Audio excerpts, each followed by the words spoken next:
the field we had, and MGTCs by and large. And that was certainly the case in this race at Gray Field. There's an Austin American, I believe, down here. I may be wrong, that's number 20. I don't know where he came in. We don't have results of this race, except, as we'll see, for a couple of people.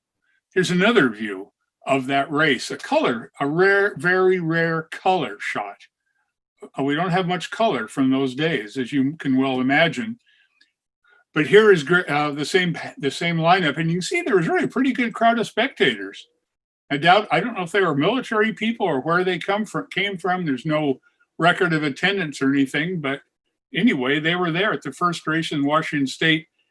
And here are a pretty significant winner of that first feature race, Tom Karstens in a Cad Allard. We don't know if this is the big races at Pebble Beach. A lot of you may be familiar with that, or if it was his friend Dave Fogg's basically street model. Next to him is an interesting gentleman named Mike Balfe, who raced in British Columbia and had a blown MG. So after that success, there was some racing at Shelton in 1952. And here is that race course. And Shelton is Sanderson Field. It's still there. The race course doesn't, well, what we use is a race course, which is runways, as we'll get into, doesn't exist exactly anymore. You couldn't use it, even though it's all still there. And the outside, as you can see in the line that's not filled in, that's the course we were going to use later. But to begin with, it was just this little course in here. Looks maybe pretty basic and pretty boring. Well, maybe it was, but surprisingly, there were trees back here behind the pit area. And this road, this 3,000-foot straightaway, was kind of rolling. So it was a more interesting airport course than you might think. And that was used off and on from 1952 to 1956. Here's a photo a lot of you have seen before because I use it in some of my books, and it's just one of my favorite photos. It's a really wonderful photo of what it was like racing on airport courses in the early 1950s. Gee, look at people on top of buildings and also standing really in harm's way. And this is Pete Lovely driving that Jaguar. Pete won this race, but he had a heck of a time beating a local hot rodder named Ray Hansen. And you can see there's a pretty good crowd here, but there was a really big crowd around that little course. What's really interesting about this, one of the interesting things is that a local charity group, I believe it was the Elks, put on this event, and they charged $1 admission. And they had one guy at the gate, and he was just overwhelmed. He didn't want people to have to wait to get in. So he started stuffing money in his clothes, and he bloused his pants, and he buttoned his long sleeve shirt, and he was just sticking money inside his clothes as fast as he could and getting people through the gate. And I guess at the end, he looked like a Pillsbury Doughboy or a snowman. His clothes are still bunched out with dollar bills. So off to a successful start at Shelton. Well, in 1953, though, the big excitement, and it led to South Sound Racing. That's why I threw this in. They had the first big race in the area, and pretty exciting, pretty quickly for a fledgling area. We had a race at Paine Field, actually 2 races at Paine Field. One race was kind of a shakedown, and the other race was on the main, at the time, the main Paine Field course. I don't know if you could even find where the course was. We have a map of it. But of course, this is probably all big buildings now. Anyway, this race, you talk about it, see the crowds all around here, spectators everywhere.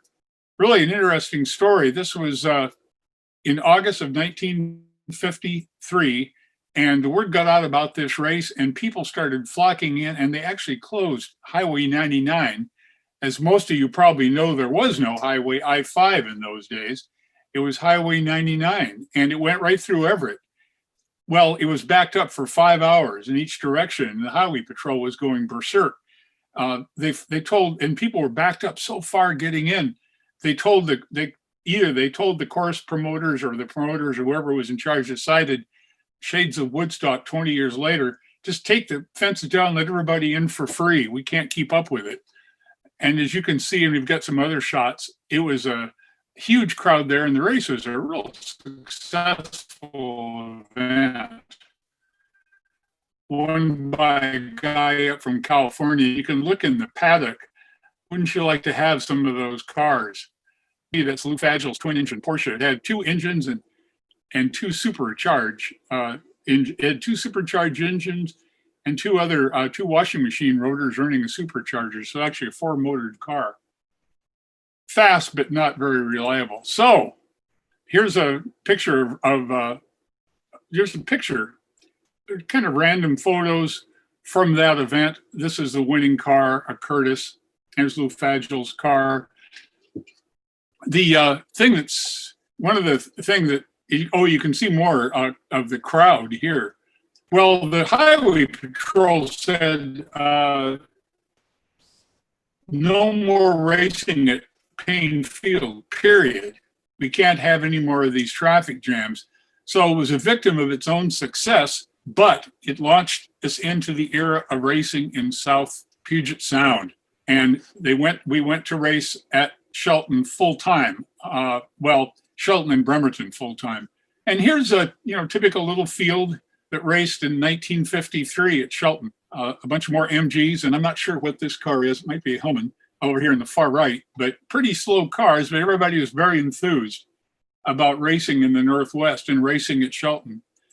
But the big race in 1954 was the second Seafair, Seattle Seafair SCCA National. The race at Paine Field had been an SCCA National. It had also been the Seafair race. So this was a pretty big deal again. I guess the word spread that we did a good job up here. And here is the race that was held at Kitsap County Airport. Those of you who may have been by the Kitsap County Airport, here's the State Highway 14. It's between Shelton and Bremerton and Point South. It goes right by the field, which is still there. In fact, I wouldn't even get into this, but we actually had some races and some drag racing, club racing in the early 2000s. But this is the full course. It was a terrific airport course. A lot of airport courses in those days were pretty boring. They were flat. There was nothing there. You could see everything, but this course actually had trees around in this area, and you couldn't really see the whole race course. So one of the things that I personally like about road racing is it leaves a little bit to your imagination. And you could see the cars going from up here. Here was the start. Here was the spectator area between the highway and the start-finish line. You could see across the track to some of this area, but you couldn't see back here, and you couldn't see much of here. So you'd see cars coming out of here and going down the straightaway, and then you could see over here pretty well. And there was a little bit of elevation change too. So another interesting airport course. And here's the, I love this illustration. It really kind of a dated illustration of racing in the mid 50s, a C-type Jaguar followed by a Porsche, followed by, I don't know what. Anyway, that was the program, which I have. And a lot of people know, a lot of people got programs at races, and a lot of people didn't throw them away. So I'm fortunate to still have the program from that race. Here was the big news at that race in 1954. Sterling Edwards, a top Ferrari driver, brought a Ferrari up, a 166 up from California, and he won the race very handily. And if you ever want to see more about these races, as I'll show you where you can find more from me, you can also go on the internet, and they have results from a lot of these races, even though they aren't complete. But here's a neat photo that I just happened to find this at a swap meet in Monroe about 2 years ago. A beautiful glossy 8x10 of the start of the production race that day in 1954 at Bremerton. And you can see what the top production car was in those days, Jaguar 120s. And a guy named Ralph Wiseman won the race in a Jaguar 120. Interestingly enough, for those that know it, Tom Carstens and Pete Lovely. Pete was our top driver here in the 1950s, arguably, but I think so. And Tom Carstens, who was a big machinery driver, both drove Austin Healey's in that race and came in 4th and 5th. You can see again, how little protection there is for, this is the infield. The paddock is behind these people. So here's the photographers, official and unofficial, or people from the paddock just getting up to watch things. And here are the spectators right here. If the car went out of control, everybody'd be in big trouble. Interestingly enough, thank goodness they never did, but the margin for error is small. And here, the starter is kind of a neat story. He's not doing one here, but he's a guy up from California, famous acrobatic. He was a Mexican national acrobatic star, and he became the starter at all the big races in the West Coast, and he put on quite a show. One time he was known to stand right between two cars, which were coming down to get the checkered flag. The last lap, he held two checkered flags in his hand and let them split him, one on each side, jumping high in the air and waving the checkered flag simultaneously. How those days. So here's a random race from the under 1600cc production of a very early Porsche driven by a gentleman named Rairdon, who was a terrific driver. A guy named Jay North, who went on to have North had was it Chevrolet anyway, had a big dealership in the area.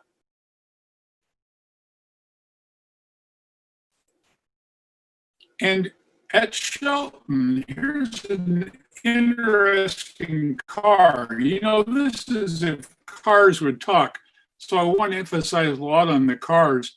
This car had been the overall winner of Best Roadster at the 1953 Oakland Roadster Show, which is a very big deal. It still is, but at the time it was an extremely prestigious show, perhaps the most prestigious in the West Coast. So this guy named Ray Hansen got a hold of the car, and he put his own engine in it, a Mercury, and he raced that for a while, for a short time in the area, while his other car, which we'll see in a while, was getting ready. And I have some movies of Ray Hansen. He's a big guy, and you can't imagine, his belly button was about even with the horn button. And you see the guy driving his car. It is the most ungainly doggone thing you've ever seen. However, it was quite fast, and he did win some races in the area with it. Pretty car, too. Well, the 1954 SCCA Nationals were successful. So here we go with the 1955 SCCA National at Bremerton. Same course. This had a really exciting field. Well, they all did. And they certainly weren't just exciting in the big car field, but that's what we're going to really focus on, of course. Here is the feature event. Had Phil Hill in this Ferrari Monza against Carroll Shelby. Heck of a race. Shelby won the race. See a dent here on the right front fender of Phil Hill's Ferrari? In a preliminary race, they had, in the middle of the course, for some reason, they had, I guess it was where the flagman kept his flags, had a little container, a solid little container with the flags in it, and he clipped it. So the car finished with that dent. And I've heard some people say, well, the car didn't have a dent in that race. Well, it didn't to start with, but it did at the end. So that's the famous Carroll Shelby, as most of you know, I'll bet, of Ford versus Ferrari fame. We'll see more of him. And here's the other Ford versus Ferrari star, Ken Miles. As far as I know, this was his only appearance up here in the 50s. He was back in the 60s racing Cobras. But here he is in a very famous Ferrari. This went on to race in the Mexican road race. He came in third behind Carroll Shelby and Phil Hill in this event. Really interesting car. It was painted differently for the Mexican road race. And whenever you'd see it today, you can see it has a fin at the back, which is real unusual. And now it has the white Mexican road race livery on it. But an interesting looking car, and with a very interesting driver, as we all know.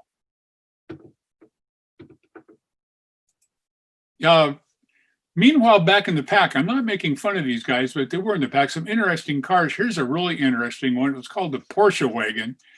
Pete Lovely and George Keck and Ralph Ormsby and some of his friends at Empire Sports Cars built it from a frame on the floor. It had a Porsche engine and some Porsche parts and kind of hammered together the body. And you can see it, the creature comforts are pretty rare. of course, there's no heater or anything, no roll bar. Interesting thing, Pete Lovely and a friend drove it in the cold time of the year from Seattle to San Francisco to race in the Golden Gate event. And you can imagine what their comfort level was in that little sucker. Raced around here a lot in the mid 50s. Ended up crashing at a hill climb, and it's probably in a dump somewhere, sadly. So there wasn't a lot of racing at Shelton. There was some that year, but in 1956, we had the third SCCA National at Bremerton. And this, here's the interesting cover for that one. Again, I've got that cover. What a turnout, huh? This went on and on. This is down the main straightaway. The paddock was across from it. Now, I'm probably in there somewhere. I've kind of looked and I can't see myself. That was my first kind of big race. And my dad was racing then, and he really wanted to be in it, but he had some surgery for a problem he had and couldn't race, maybe just as well. He was just a novice. This is a famous California driver named Jack McAfee here in a Porsche 356. Boy, look at that crowd. I remember the parking lot being just jam-packed. Also remember the creature comforts were pretty minimal. They had these pit toilets, which are just awful, and all those people, fortunately mostly men, but here's the start of the feature race. Really interesting field here, at least at the front. This is a guy named Bill Pollock in a Tom Carson's car, a HWM body and a Chevrolet engine. Very fast car, very poor handling. But you can see he's leading over. Here's Carroll Shelby in his big 4.9 Ferrari. Some other cars, a Curtis with Lou Brero, Maston Gregory in a Ferrari. I can't think of this guy's name, a Cad Allard, actually the fastest car out there. And then some other cars, an Aston Martin, a Mercedes-Benz 300, and an interesting special called the Poguar Special. Really kind of ugly car, very ungainly, but reasonably fast. And Shelby won the race. Maston Gregory was second. Lou Brero here in this Curtis was third. And here at the end is Carroll Shelby with John Edgar getting his trophy. When I saw Carroll Shelby later that day and got his autograph, he had his famous bib overalls back on, but for some reason he wasn't wearing them here in this photo.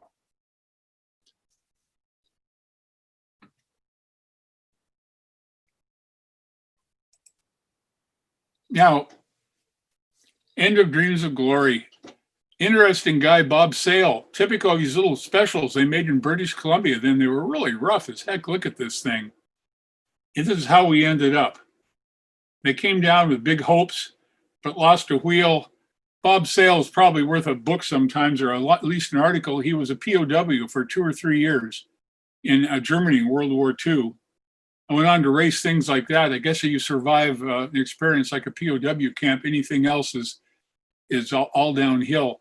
There's a Lotus 7 here, a Porsche 550 Spider, Pete Lovely's famous pooper, and there's the Porsche wagon over here at the right of this photo.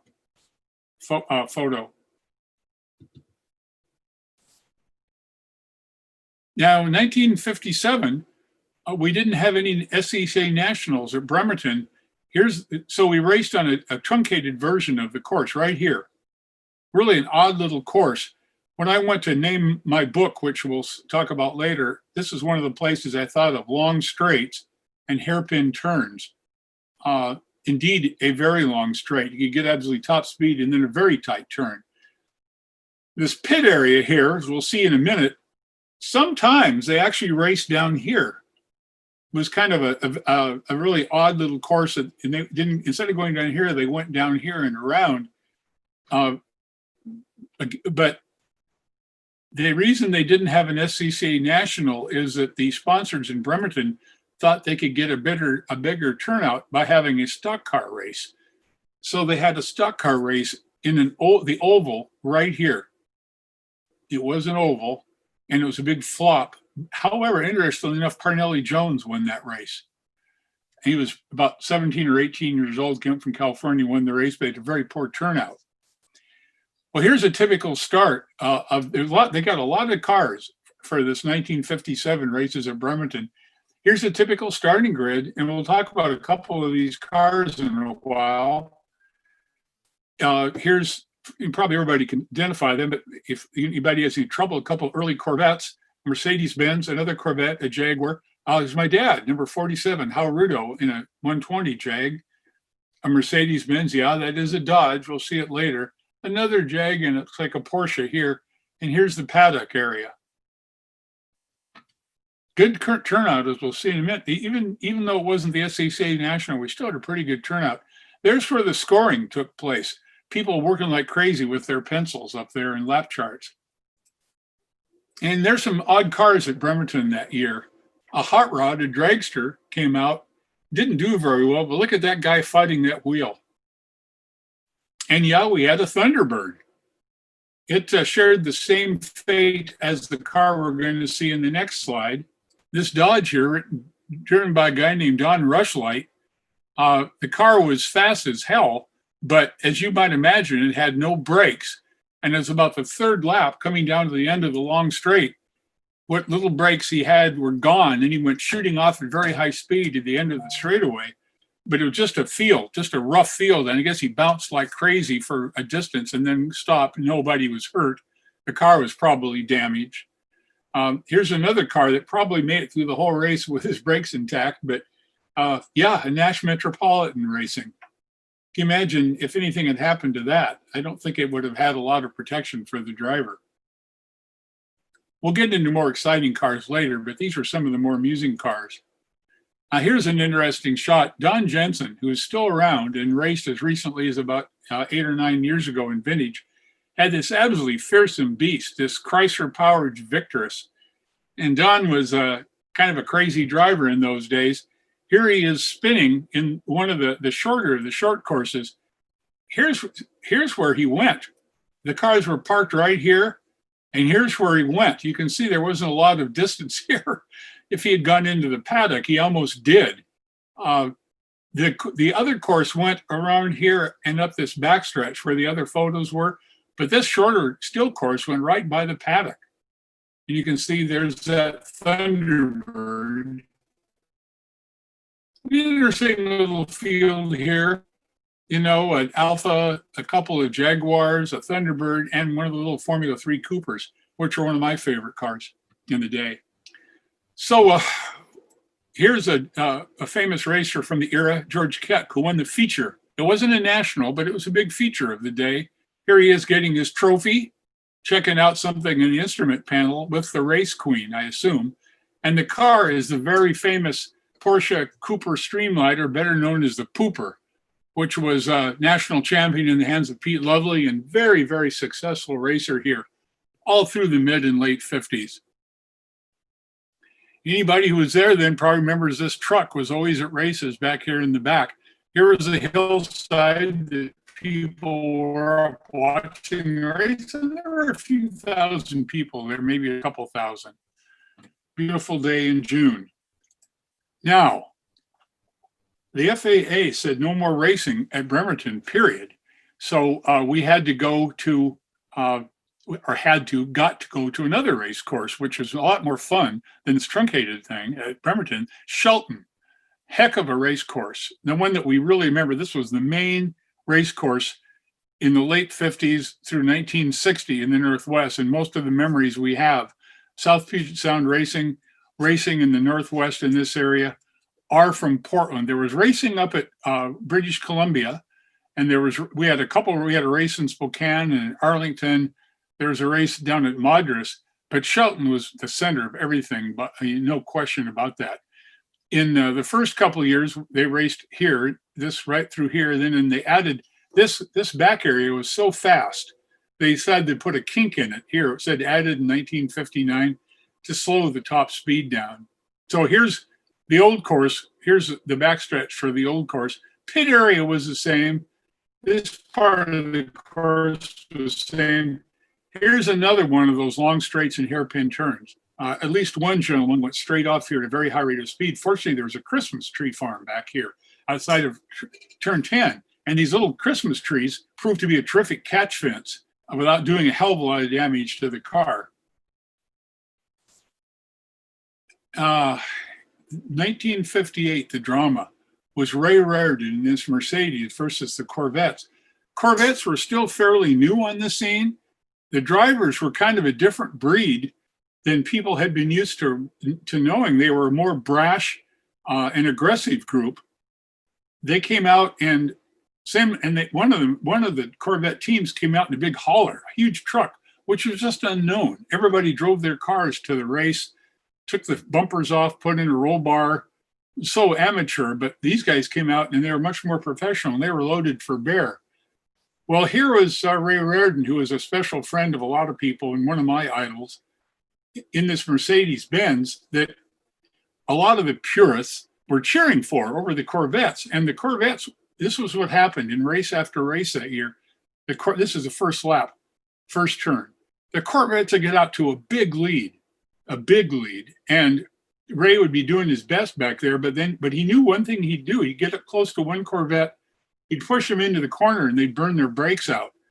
So as the race went on, Ray would pick up one after another. And usually in that first year, by the end, he got by them all and won. It was really exciting, a lot of drama. Everybody was pulling for him. Look at the crowd back here. This is only a small part of where most of the spectators were on the front straightaway across from the paddock. And interestingly enough, in the first race at Shelton, see this little pylon here? I was 13. I had a little camera. And I got out and walked and stood with the turn workers right here, right at that pylon, because they hadn't brought the snow fencing over from Bremerton yet. See, these people back here on the other side of this straightaway are all behind snow fencing, like we were at turn 1. After that, I came back here in the second race of the year, and I was really mad because I can't get up close to the racetrack anymore. They took the fence away. I mean, they put the fence in.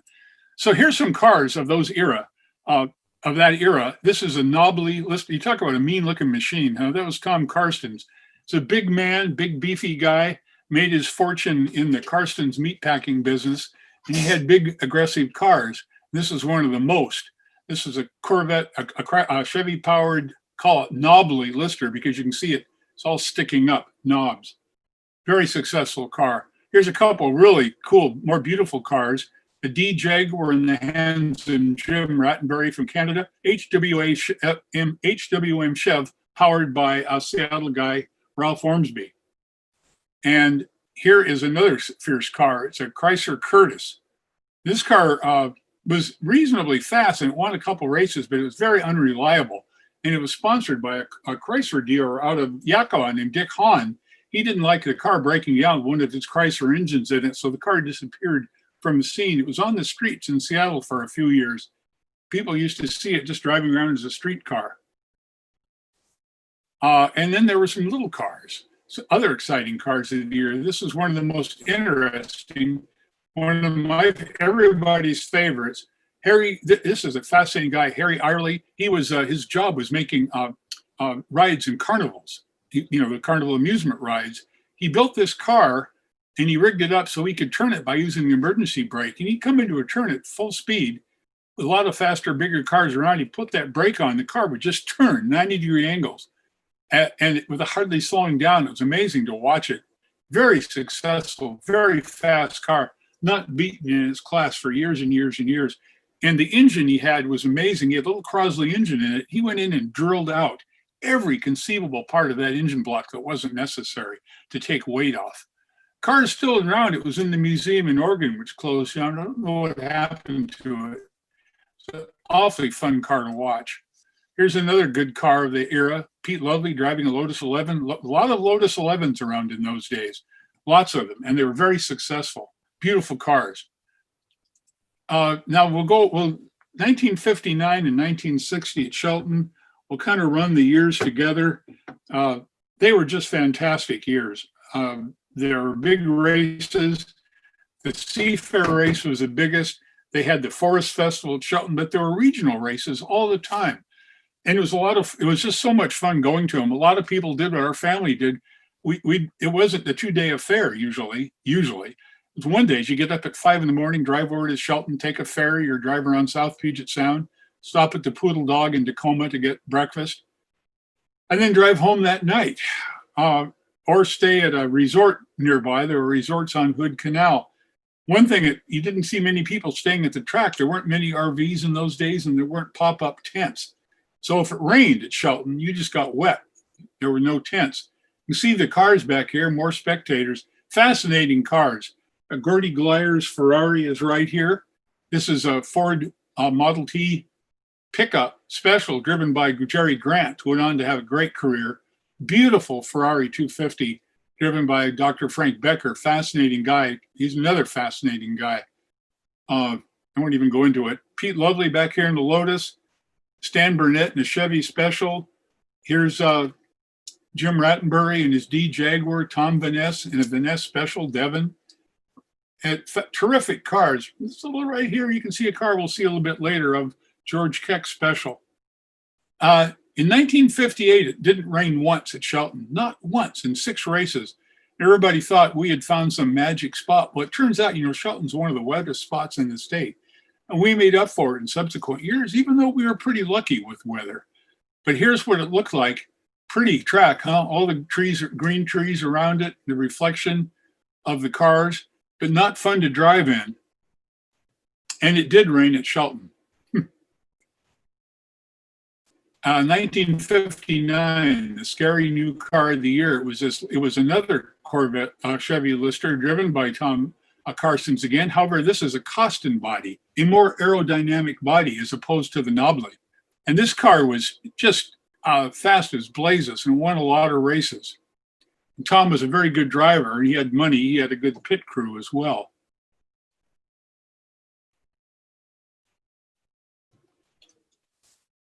Here's a car that I hope George is watching this. This is George Keck's RSKeck Special. George earlier, a couple years earlier, had a 550 Spider, Porsche 550 Spider, very successful car, but he got in an accident, rolled it a couple of times, and in rebuilding it, he put a different body on. This kind of neat looking body, very unique body. It's built over a Porsche 550 chassis power plant and a very fast car, quite successful. This, by the way, this is, of course, at Shelton. This is the big hairpin is back here to his left. You'd come down here and take a sweeping left-hand turn down the pit row. And there wasn't, down the pit road, there wasn't a lot of room, really, between the paddock when you'd come out of this last turn to go down the pit straight. And one of the things that really always kind of people, I never thought about it, but I think a lot of people did. This is a very high-speed turn coming out of that last turn. If somebody lost control there, they could easily have gone into the paddock, but nobody ever did. So here's another interesting car of the day that raced for years and years and years. It was a Devon-based Venness Special put out of Renton by a guy named Tom Venness. He had a body shop. And you can see it was kind of an ungainly-looking car, but it was pretty fast and pretty successful. This car kept racing all through the 60s. And I know where it is today. It's in pieces. The body is in 2 pieces, and the car parts are all in boxes. The guy who's got it now keeps threatening to get it back together. I wish he would. Love to see that car again. Now, here's a typical scene at Shelton in those days. This is the paddock. And that's kind of the way it looked. See, there's no pop-up tents. There's no RVs. There is one truck, but that's about it. There might be a couple of some homemade RVs back here, but boy, if you wanted to stay overnight, you had to go somewhere. If it rained, you were right out there in it. Actually, there I am at age 16 and walking in front of my dad's Alfa Giulietta. And different people, there's probably people around that could say who some of these other guys were, but it's a long time ago, huh? 60 some years ago. Now, 1958 or 1959, 60, a new car came in. A lot of you are familiar with Mercedes 300 SLR Roadsters. They are beautiful cars. They're powerful, but they're not race cars. They're street cars. But we had a mechanic here named Myron Doxson. Some of you might remember Doxson's Motors out in Puyallup, I believe. Well, Myron was a magician with this car. He managed to tune it. I'm sure made chassis and brake adjustments, So we used to say, and there's no evidence, that it's the world's fastest Mercedes-Benz 300 SLR, but you know, it might have been. In those days, it might have been the fastest, and had a hell of a driver driving it, a guy named Dave Troffer, who was just a, you know, he's kind of a wild character, good guy, hell of a driver, very aggressive. And so he started winning his share of these production races all in Canada and down here, and I'll go into it in a minute. Now, here's another George Keck car, one of the more beautiful and valuable. God, this car is worth a lot of money. George bought it out of the want ads out of Canada. He found it in the classified ads. A Ferrari 250 TR, the pontoon fenders, very desirable. It's next to another beautiful Ferrari. They were on the same team, Team Empire, kind of a loose confederation of people. But George is still with us. He lives in Corscollard, California, and I hope he's listening in. He was a really good driver, had this, among other cars, he had this terrific Ferrari, beautiful car. We didn't know how lucky we were up in this area to have cars like that. Here is George racing another Ferrari. I couldn't find many pictures of George's car in action in Shelton, so here he is racing a guy named Gordy Glyer in another Ferrari in probably one of the forest festivals. Well, here's one I mentioned earlier, here, Dave Troffer's Mercedes. Here he is racing Ray Rairdon. Ray, who is this big Mercedes driver, everybody cheering for him. All of a sudden, he went over to the dark side. A lot of people really questioned, Ray, you're a Mercedes driver. How come you're racing Corvette? And Ray said, I'm a race car driver, and I'm going to race the best car I can to give me a chance of winning. Tad Davies owned this car, Tad Davies Chevrolet, and it was really prepared for racing. And he sent Ray and that car, well, he sent the car all through the East Coast that year, 1960, to race in national championships and try to win the national championship in their class. And they were doing pretty well. Ray would fly back and forth to these races. But halfway through the year, Davies got a Mercedes dealership. So he dumped Corvette and he left Ray high and dry, but the car was still here. So Ray was racing it, and he and Dave Troffer had one of the best races. And a lot of people still talk about that were there, and there are some around. They just were hammer and tongs the whole way. Just incredible race, swapping paint occasionally. And Ray said it was a kind of race, Ray told me later, it was a kind of race you can only have with someone you have complete trust in. You can't race with somebody you don't trust that way. So at the end of the race, right here in this turn, Ray won, and he got to this. He got right to here, and he spun his car out slowly and jumped out of it. And Troffer spun his car next to it, jumped off, and they acted like they were going to fist fight, but they ended up embracing. It was a great moment, and a large crowd stood facing these cars right where we are. This picture was taken by me from behind that fence, the snow fence, at turn one. Boy, it still gives me goosebumps. I know Ray is gone. I don't know whatever happened to Dave Troffer, but they would still talk about this race whenever you'd see him over the years. Well, this was the Forest Festival. In 1960, the Shelton had their own big race. Seafair was the big race, but Shelton had quite a community festival. They still have it, called the Forest Festival. And in 1960 and 61, the paper had big stories, especially 61, about Shelton. Their paper, Shelton, the race course there was going to become national or even international center of racing. They rightfully were proud of the racing they had there, what a great course it was.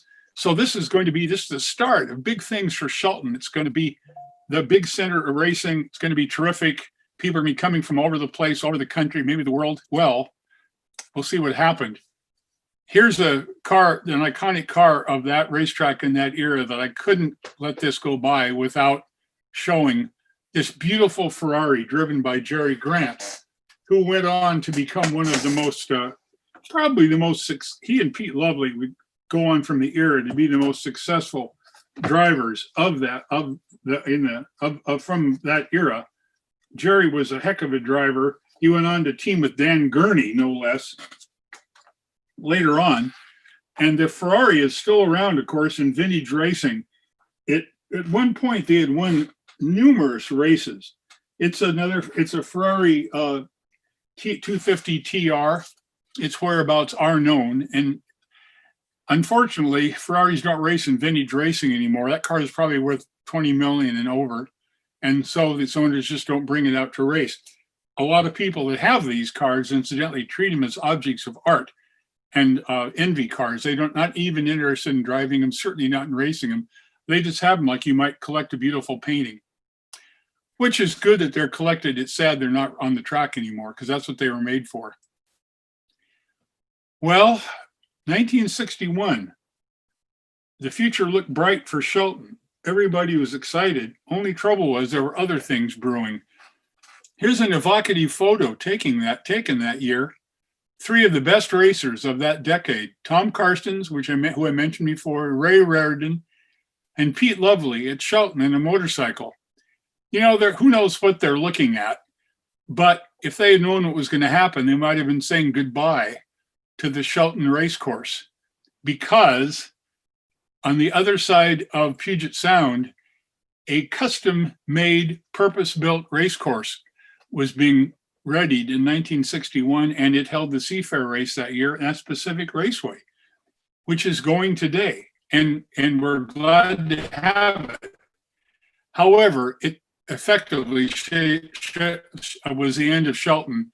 None of the sanctioning clubs wanted to go there anymore, and they took all their snow fencing and went over to Pacific Raceways, and there's nobody to put races on at Shelton. Now, they did have races at Shelton still, very few and very small compared to the old days. Here's a race in the mid-'60s. That's the old Venness special there, racing a McLaren and a Camaro. They did have races there, but gee, there were maybe a few dozen cars and almost no spectators. You know, the era had really passed of airports. It was going on to custom-made, purpose-built race courses. We had one at Portland, had one in Westwood in British Columbia, and one at Pacific Raceways. So people were not that interested in nostalgia for airport courses. So we had a couple races at Shelton, but it was winding down. There were still some good times to be had, as you can see in this race from an these pictures from an SCCA race at Shelton in 1967. A rainy Shelton day, and here's some of the people who won races that day. Little Mini, MGB, a Sprite, and a Triumph TR4, I believe. So racing was over at Shelton.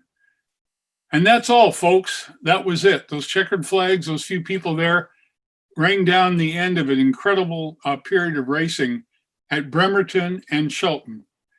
And there's racing at a race course called the Ridge near Shelton. It's a purpose-built course, nothing like it, the old days, but it's a fun course, and we hope racing at Shelton can thrive again. But it will never be like it was, and that the airport at Shelton is still there. But once we thought about trying to have races there, but it's better. The course is just a relic of a great past.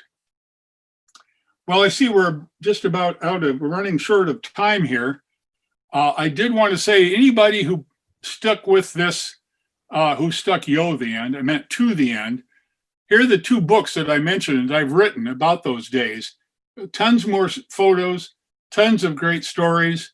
And if you go on my website, which I see I brilliantly didn't put on there, but I have a website called Rudomart, RUDO-MART.com. You can order those books for half price. If you've seen that offer through this, just go to RUDOW-MART.com. You can get the books for half price. Don't worry about the price it says on there. You can just, like I said, they're on for half price for those who've stuck with us. So I believe that's the end of the presentation. And I hope everybody is stuck in there. I guess I can take questions. Here we are.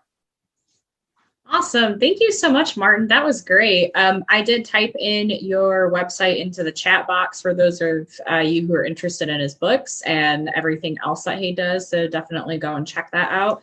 I did get one question come through in the Q&A. Let me get that pulled up really quick. It was from Melanie Ray, and she had a couple of things.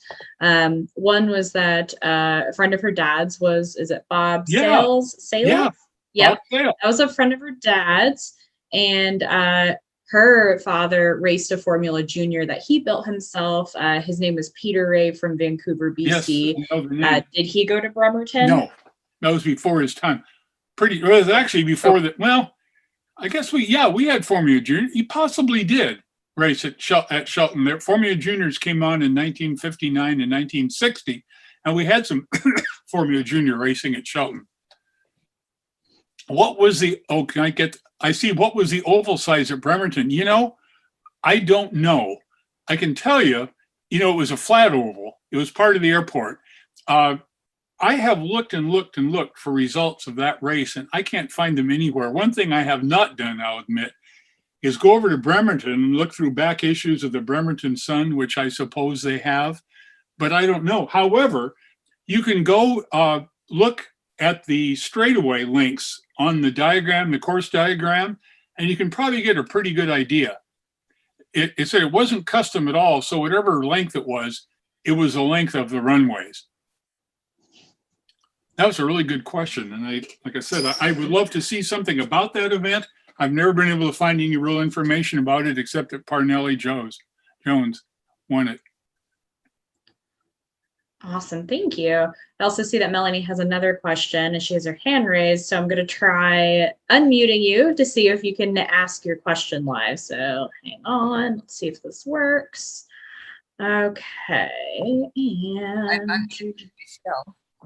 perfect. All right. Anyway, first of all, ask your question.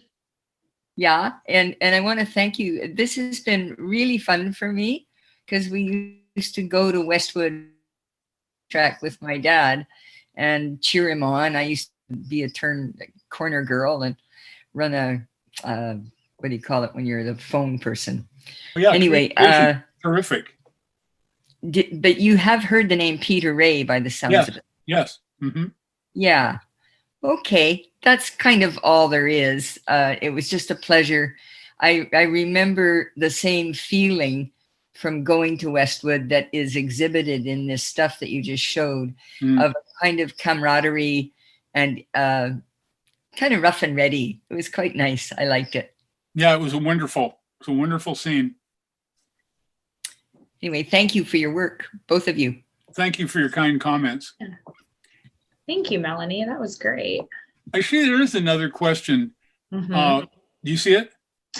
Yes, we have. So I think Gary's came in first, and then we'll call on Vince because he has his hand up. But yes, okay. Gary's question is wondering if the RSKeck /550 Porsche is still around. George Keck is still around. He doesn't know where the car is. That's a really good question. And as I remember, I don't know if George has found out any more about it though, but he, left it. Another guy drove it and actually crashed it at Westwood, as a matter of fact. And then rebuilt it and raced it some more. And I don't know what happened to him after that. We're talking early 60s. An interesting thing about that is race cars were not very highly regarded all through the late 60s and all through most of the 70s. They were just old cars. You could buy a Ferrari 250 GT for less than $10,000, a lot less than that in those days. Cars that are worth millions now. But when a race car was old, it couldn't race anymore, and it wasn't a street car. So what use was it? So people just tended to destroy them, throw them in dumpsters, or perhaps rebuild them as something else. Wow. But not that many cars survived. That's unfortunate, but what can you do? Yeah. We're just glad that some did. Okay, Vince, I am going to allow you to talk. So let's see. I think you should be able to unmute yourself now if you want to ask your question. Testing. Am I there? Oh, good. Oh, just thanks for this, folks. Martin, it's good to hear your voice again. Just a couple of comments. One, at Seattle, at one of the historic races, I interviewed Phil Hill and I asked him about Bremerton. And he talked about going there with Richie Ginther in some kind of Mercedes sedan. It was a long trip. He talked about racing what he calls the Ferrari Monza. He had a different way of saying it. Mm-hmm. And then his final comment was about the races at Bremerton was that the oysters were outstanding. The other thing is you showed the straight, coming onto the straight at Shelton, and how fortunately nobody ended up in the pits there. But I think Gary Gove came close in the Cheetah later on. He said, I don't know if Gary's on here somewhere, but he said he spun 740 degrees, but he didn't quite make the pit area. So wow. He came close. By the way, Vince was the announcer at Westwood for years.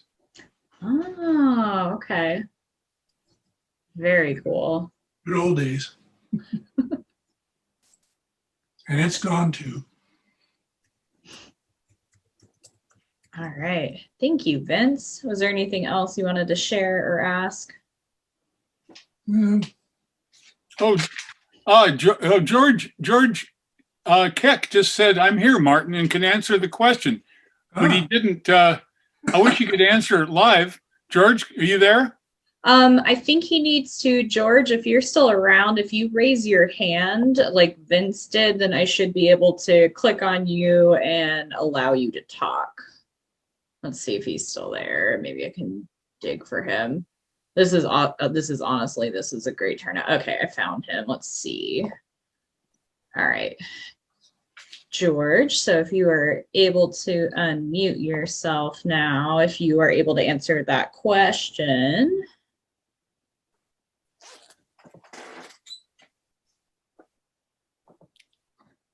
Okay, can you hear me? Yeah. Yes. Good show, Martin. You're bringing up a lot of memories.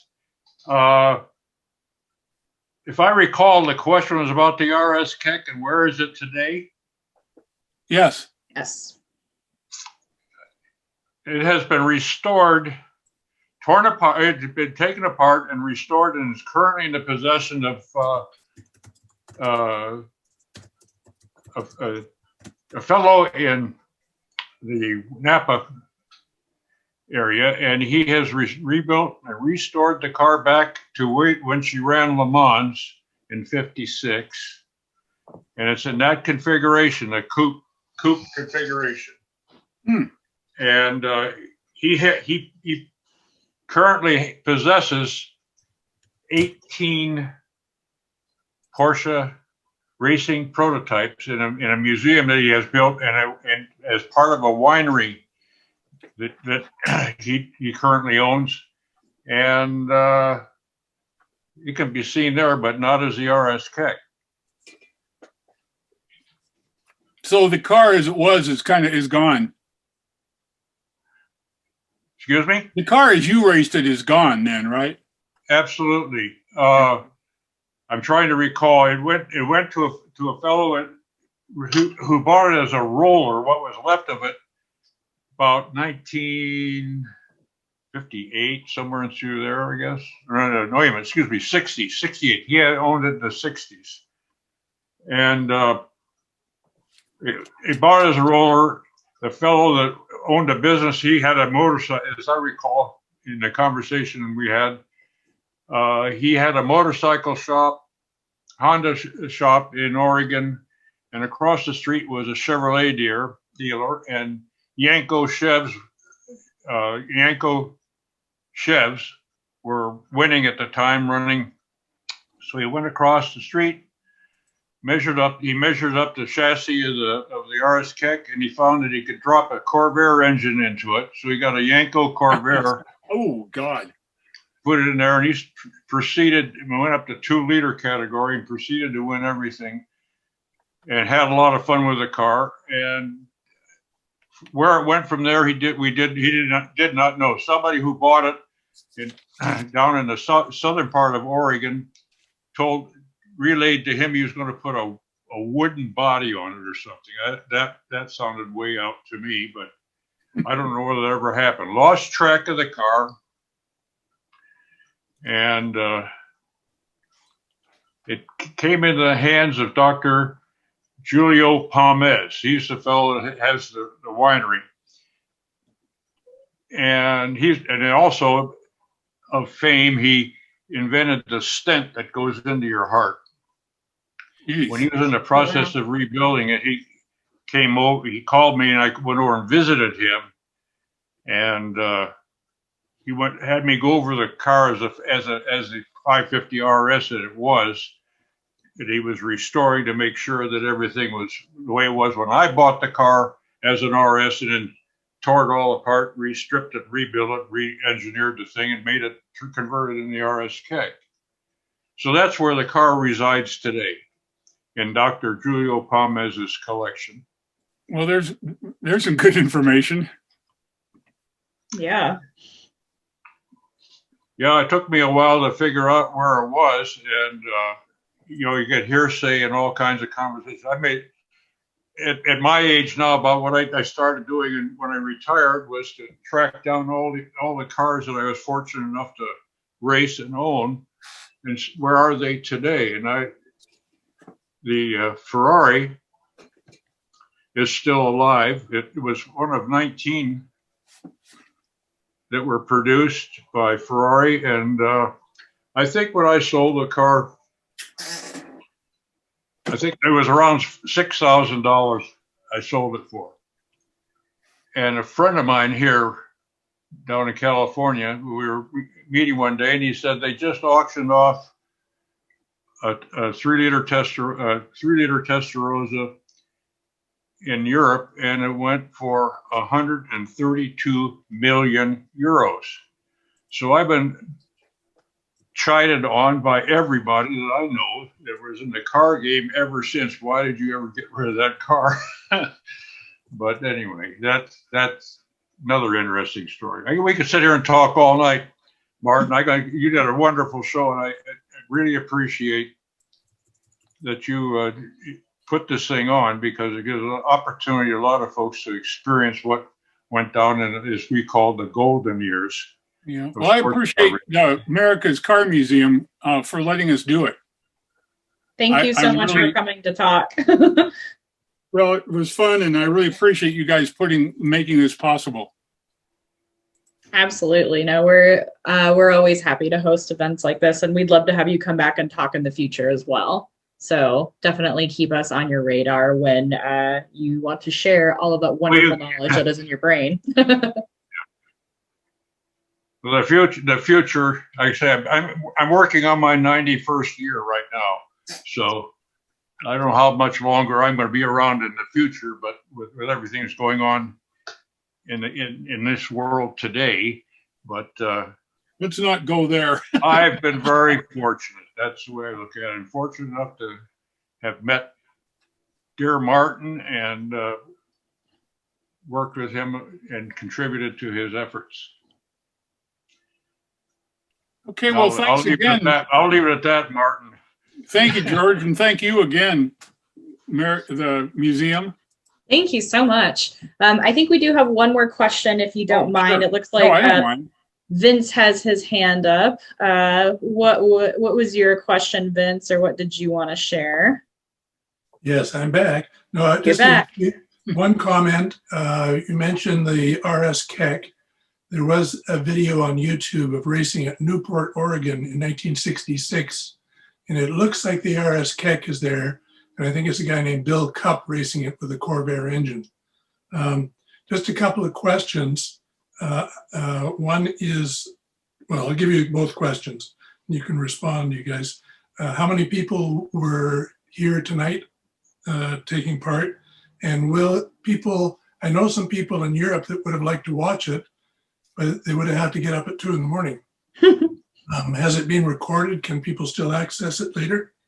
Yes. So to answer your first question, I am really happy to say that this is our most well-attended virtual If Cars Could Talk that we've done to date, and one of our better ones in general. We had 47 attendees and 49 altogether, if you count myself and Martin, which is amazing. So I'm very happy about that. And yes, this is being recorded.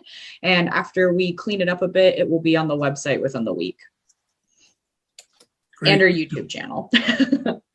Great. Wonderful. Did anyone else have any? Okay, yes, there we go. I see that Myra, you have your hand up. Let me call on you.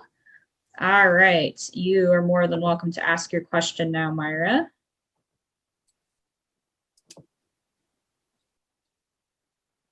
Do something. Okay, we got it? Yes, I can hear you. All right. I don't know how expensive it is to close caption these things, but without closed captioning, there are people who miss a lot. Yes. It is something that my team and I have talked about. There is a significant difference in the cost of Zoom per year and per month, and that is something that we originally wanted to do. What we have done in the interim to kind of fill that gap is when we put it up on YouTube, there is the closed captioning feature on YouTube. That will be able to go back. So if you want to go back and rewatch the video, you'll be able to read the captions that way on it. I'm hoping in the future when we have a little bit more in the budget for this type of software that we can upgrade and get the nicer version of Zoom that will automatically caption everything for us. But thank you for bringing that up because I feel that's very important as well. It's good that the YouTube has it. We'll probably go back and watch parts of it. Myra, Yeah. are you related to Al? Yes, I have been for a while. Oh, well, I'd love to talk to you sometime. Martin. Say it again, Al. Hi, Martin. Gosh, I've got to talk to you, Al. We're trying to do a book on those. I'm sorry, Kelsey, to sidebar here, but You're fine. there's some interest. I'll email you. Great. I'll please email do it. you. I'm so glad to connect. We got to get together. So thank you, Kelsey, for letting that happen. Not a problem at all. That's wonderful. And I love those connections. That's great. And thank Thank you for all. Thank you very much. Yeah, thank you, Myra. Was there anyone else who had any questions for Martin or about anything about the museum or upcoming programs or any other wonderful things? I'm not seeing. Time for dinner. Yeah. If you haven't eaten dinner, it's probably time for that now. I see that Gary just said thank you in the Q&A, so that's great. And then we answered Myra.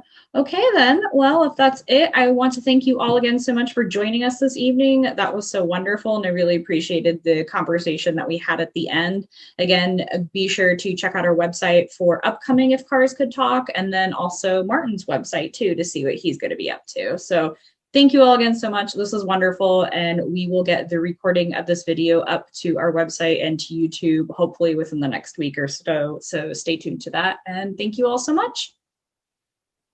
Thank you again. Thank you so much, Martin, and we will be in touch. Thank you all. Have a wonderful Okay. evening. Goodbye, all. Bye-bye.